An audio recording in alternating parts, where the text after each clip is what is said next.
It's been more than 4 months since Kenyan troops invaded Somalia to defeat Islamic al-Shebab rebels after a series of kidnappings on tourists and aid workers. In the first week, they rumbled nearly 80 kilometres across the border, but since then progress has practically ground to a halt. Even in the towns they control, like here in Tabda, which they took in October, attacks by the Al-Qaeda-backed insurgents are common. We were attacked many nights. We were attacked over 4 nights.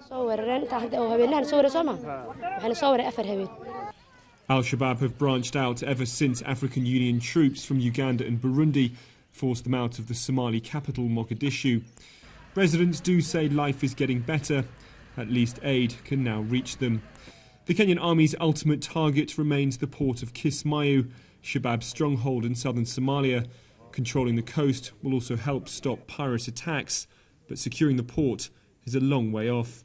We have to go systematically and ensure that whatever we are doing is secure before we move forward.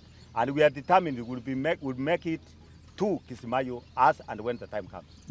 World leaders, including the presidents of Kenya and Uganda, are meeting in London this week to discuss how to bring stability to a country that has been at civil war for the past 20 years. That could see more money pledged to help African forces defeat al-Shabaab.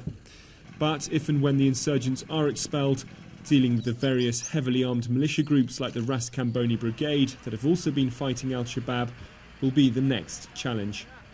People have seen what has happened to Somalia when it didn't have a government, so the international community should now make it their priority to help us form a new government, so that other countries don't have to provide our security. And for the people of Somalia, it's now our victory to see that tribalism and clanism has ended. That's why we welcome the conference.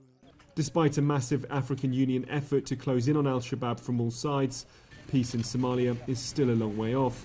As the Kenyan army has discovered, there are no quick victories here, but at least it is back on the world agenda.